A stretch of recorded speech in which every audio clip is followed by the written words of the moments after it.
Good morning, my brothers and sisters. Today, I want you to pay attention to this song. I don't know if you have understood the meaning of this song. This song has a lot of meaning. It has a lot of meaning. I will play it and then I'm going to attach a video which I want you to listen to very carefully. Let me play this song first.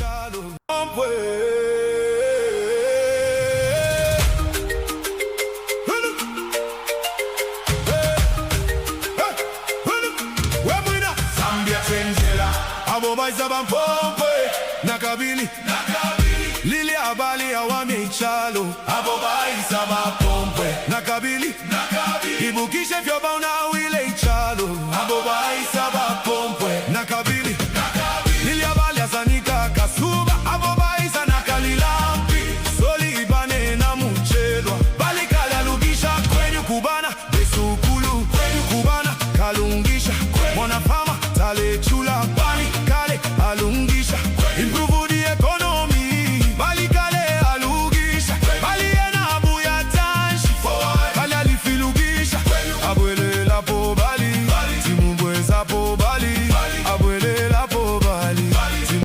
Now, I want you to listen to this video. This video is very important. Please take your time to listen to it carefully and share this video. Share this video. Let a lot of people hear this. Let them watch this video. And please go to the page of this lady and like her page because she is doing great work in opening our eyes to some of these issues that we don't usually pay attention to. So anyway, let me play this video so that you hear what this woman is saying. Very, very important. Very, very important. Please listen attentively. I was going name by name. What if I told you that Zambia's foreign debt list, the one full of banks in London, banks in China, banks in the Middle East, has a Zambian's name sitting right in the middle of it? It's owed 294 million US dollars. Welcome to the Zambian People's Past. My name is Tanya Malama. Folks, I have one job and it is to make you think deeper. So here's the tea. Sorry. So here's the story. I was deep in the creditors list for one of Zambia's foreign loan deals. I was going name by name, bank by bank, trying to understand who we actually owe money to. China, Standard Chartered, Israel Discount Bank, all the names you expect. And then, sitting right there in the same list of names, this name stopped me. Mikalile Trading. Not a bank, not a foreign government, a Zambian name, owed nearly $300 million by his own country. So I went down a rabbit hole. Mikalile Trading is registered in Hong Kong, but the man behind it is a Lusaka businessman, Stephen Mulenga Mikalile. I personally don't know him. However, I soon realized the connection. If you've been in Zambia the last few years, you've seen his name without knowing it. Mika Hotels, Mika Meats, that chain of butcheries you've probably bought from. Same man. Here's the part that actually surprised me.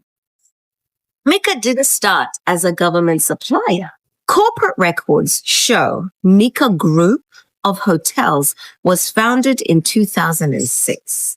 The same year he opened Mikalile Trading as a general import-export business. He was dealing in furniture and building materials. Before that, by his own account, he started as a market hawker. Boy done good. For a full decade, this was hotels, meats, general trading, nothing touching on the state of Zambia. But then in 2016 and 2017, that same trading company pivots and starts signing supplier contracts with the Zambian government. The hospitality brand, isn't the same business as the one sitting on our national debt list, though, but it's the same man and the same legal entity, 10 years apart. Let me go through this properly for you because the details matter. First, the Ministry of Education contract. That's what he signed first. It was signed in October 27, 2017 under the PF government of President Lungu. The contract was for the supply and installation of school materials and equipment worth exactly $401 million. Here's what the Auditor General's report covering Zambia's external debt from 2016 to 2022 found wrong with this contract. They said the contract was overpriced by $59 million, almost $60 million built into a school supplies deal. Frickin' hell. But it gets more specific than that. The interest on that contract should have worked out to over $78 million. Instead, it was recorded at $138 million, nearly double. That inflated interest figure worked out to 53.5% of the actual principal amount financed, which was $259 million. That's not a rounding error. That's a structuring problem the Auditor General flagged directly. Second, the Ministry of Home Affairs contract for police uniforms and riot gear was worth $70 million. Here, the problem wasn't overpricing, it was non-delivery. The audit found that government had already paid Mikalile Trading for items worth $4.5 million that, as of January 31st, 2024, still hadn't been supplied.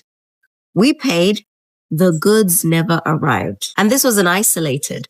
The same audit report found that government signed actually 7 separate contracts, not with Mikalile, worth a combined $958 million between 2014 and 2019, flagging these weaknesses in how Zambia was contracting external debt during that whole window. You think PF was so innocent. This is what they were doing. So not just with Mikalile, but with other people as well. So what happened once this became public in April 2024? See, by July 2024, Treasury Secretary Felix Nakulupusa told a parliamentary committee that the Anti-Corruption Commission had instructed government not to make any further payments on the Mikalile debt until investigations were completed. And then on July 18th, 2024, the Ministry of Education's Permanent Secretary, P.S. Noriana Muneko, issued a notice to every provincial education officer, district board secretary, and head teacher, telling them to reject any goods delivered by Mikalile Trading Company. This wasn't quiet. Government froze payments and told schools directly not to accept the supplies. And here's a question worth asking out loud. Not accusation, but worth asking. Why is a Zambian businessman's supply company doing business almost entirely with the Zambian government, but registered in Hong Kong? Unfortunately, there's a boring answer to that, which is Hong Kong makes it easy to register a trading company with no residency requirement. And it's a natural base if you're sourcing goods from Asian manufacturers. So that's probably the answer. But when a company supplying our schools and our police sits on a foreign registry instead of our own, Zambians are allowed to ask why. Now, to be fair, this is genuinely disputed, and the defense has specifics too. In an April 2024 op-ed, Zambian commentator Diamone Sulapwa called the scrutiny on Mikalile a witch hunt, pointing out that all of Mikalile's supplier credit agreements combined totaled around 470 million, and asking why that gets audited so intensely while in the same report a $120 million loan to Zambia Railways and other state-owned enterprises barely gets mentioned. His piece also cites Mikalile's own defense that the company delivered goods to over 10,000 schools. And he questions why concerns about quality or quantity weren't raised within the contract period if the goods were really that deficient, which is a fair point. On the other hand of that same argument, Sulapwa references a Bloomberg report alleging that laptops were overpriced by as much as 600%, and Zambia's Chinese loans worth 6.3 billion getting far less public audit scrutiny by comparison. No corruption conviction has been secured against Mikalile. The Auditor General's findings and this defense both exist unresolved in the public records right now. And that's how I got all this information. But now here's the part that might surprise you. Mikalile personally responded to the Auditor General's report, calling the allegations not accurate. And he said his company would continue doing business in many other countries, regardless of the scrutiny that he had experienced in Zambia. And while all of this was playing out publicly, Mika Group, it wasn't shrinking, it was expanding in Zambia. As of that same period, Mika Group had roughly 2,000 full-time staff in Zambia, 66 beef shops and abattoirs, hotel operations, international offices in Tanzania, Dubai, and Guangzhou, China. A new fish farming venture also in the works. Whatever's happening with this one government debt, the empire building around it has kept growing. So, is government actually paying him? Well, in July 2024, he pushed back hard, saying his company had already delivered 98% of the contract and that rejecting goods worth less than 2% of the total didn't justify government blocking him for the whole payment. He did threaten legal action from his financing banks over the delay. I haven't been able to validate if he was able to. Government's response, also in July 2024, Treasury Secretary Felix Nkulukusa confirmed the Anti-Corruption Commission instructed him not to pay Mikalile at all until investigations had concluded. And the Ministry of Education told every school in the country to reject any further goods from the company. That's where the public records stop. I have no further information. Whether that freeze is still in place today or whether it's since been resolved one way or another isn't something I'm able to confirm. But honestly, that's a question I'd love an update on myself.